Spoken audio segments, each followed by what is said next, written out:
Diam. Ya, gimana Teh? Ical, handphone Cal. Dibilang sedih ya, karena pengen ini hari ini bisa ketemu sama Sagus, bisa tabayun seperti apa, mediasi yang baik. Kecewanya seperti apa sih Teh? Artinya ini kan harusnya bisa diselesaikan hari ini, namun akhirnya gagal. Tertunda.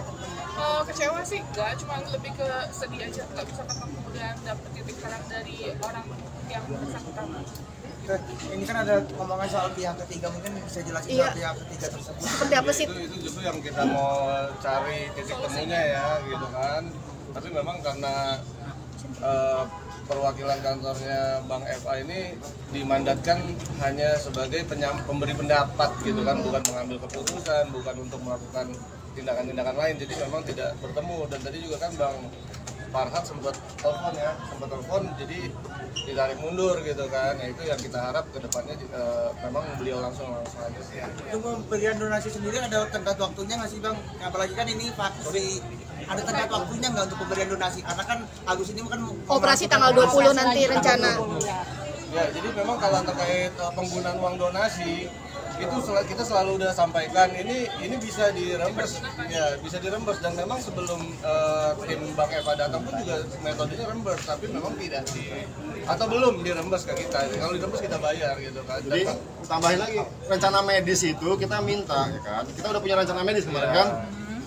Apabila ada kebutuhan untuk tindakan yang cukup besar, langsung di DP kan kok, itu langsung dibayarkan, nggak ada masalah untuk itu.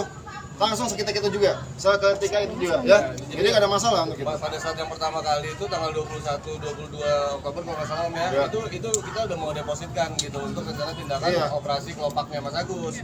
Tapi kan dia nggak ada kabar dan lain-lain. Nah itu yang kita bingung. Tadi udah saya sampaikan juga. Nah sekarang kedepannya seperti apa?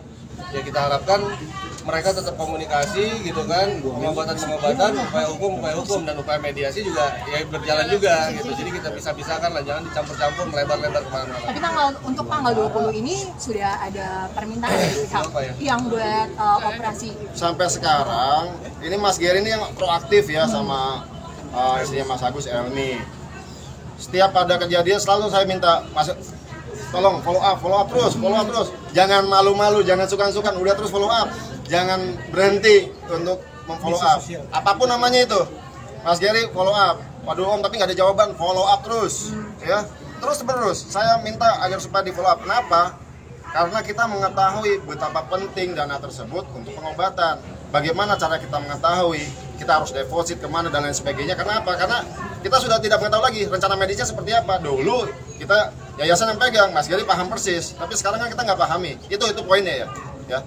Ikut merujuk rumah sakit tertentu masih buat Mas Agus kalian? Ikut merekomendasikan rumah sakit. JSS dari kita juga. Itu kita yang rekomendasi, kita yang nganterin, kita yang daftarin, kita yang ngurusin semuanya awalnya, dan untuk pembayarannya itu juga kita yang membayarin gitu kan dengan metode reimburse. Jadi nggak ada masalah, mereka udah terbiasa dan udah mengetahui cara kerja yayasan. Tenopi, tadi kalau seumpamanya Agus hadir, apa sih yang ingin mau disampaikan? Ya justru mau mendengar dari Mas Agus itu seperti apa gitu kan tentang upaya mediasi ini gitu. Mungkin lebih cair dan bisa lebih fokus pada tujuan ya, nggak melebar lagi, nggak ngulang lagi kronologi gitu kan. Ya, itu yang kita capai, dan walaupun kita ulang ternyata yang datang nih nggak tahu banyak juga kan gitu, itu repot. Ada tenggat waktu Tapi akan setelah surat diberikan. Surat tadi yang di atas yang Tenggat waktu apa? tenggat waktu sampai kapan untuk akan kita menunggu dari Agus untuk menyikapinya seperti apa ya. Kalau misalnya hari ini ya kan WA ke Geri, Pak Geri ini ada rencana tindakan saya, tolong DP 1 juta, langsung kan, langsung, nggak usah perlu tunggu apa-apa lagi, langsung seperti itu. Jadi tapi kan memang sampai sekarang kita tidak mengetahui rencana medis seperti apa, itu sih. Dan Opi, ini hari ini kan gagal ya, ada kemungkinan akan rencana kedua ingin bikin pertemuan. Kalau lagi. gagal sepertinya bukan gagal ya, ini kan kita dalam upaya proses ke sana ya. Jadi kita menunggu tanggapan ya. Yang tadi saya sampaikan, kalau misalnya ada Bu Elmi ya ngechat Mas Geri ini ada rencana medis, perlu biaya sekian, langsung kok Itu langsung kok ada masalah gitu. Dari awal kita juga yang awal itu juga bahkan kita mau depositkan, kita mau taruh uang di JC ya di rumah sakit, dan rumah sakit dengan melihat legalitas yayasan itu menyatakan nggak apa-apa Pak, bisa aja nih masuk dulu, yang penting udah ada penanggung jawab dari BPOM. Betul. Itu aja sih. Bang Gary, ini kan rencana kan tanggal 20 kan akan operasi di JSC Kedoya kalau nggak salah. Ini gimana nih, mungkin apakah nanti akan menyambut pihak Tenovis sendiri akan langsung mendepositkan biaya untuk Kalau penanganan Mas Agus atau seperti apa? Informasi valid kasih tahu kita sebelum Mas Agus datang, kita bayar juga nggak apa-apa, bisa. Ya Gitu. gimana kita mau bantu kalau dianya pun tidak Kalau menginformasikan. kalau memang mesti melalui jalur rekan-rekan media, kita juga nggak ada masalah. Dan kita cuma cukup telepon, kita buatkan penjaminan, itu udah masuk aja. Apakah yang untuk tanggal 20 ini juga sudah ada etikat baik dari kalian juga nanyain gitu? Kita bicara jadi bahasanya kalau itikat baik, bukan sekarang kita bicara itikat baik. Sejak awal itu 4 minggu yang lalu ditanyain sama Gary di follow up. Ayo Mbak Elmi, kok hari Senin kenapa nggak datang? Besok saya jadwalkan ulang ya, besoknya tidak datang, ya seperti itu.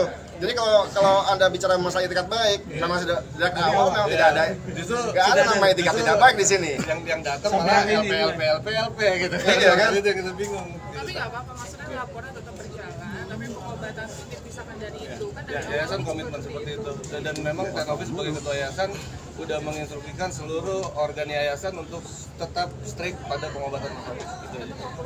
Bapak KM ikut membayar juga biaya pengobatan. Mungkin Oh, itu kan akan donasi dibayar. pribadi beliau boleh lah. Kalau juga mau donasi ke Mas Agus juga boleh. Bisa kita personal nih, mau donasi ke Dan satu tiket orang personal lah. itu kan terserah bebas. Iya. Kalau saya kan ini donasi dari banyaknya orang, Iya. 8.000 atau 10.000 kita nggak tahu.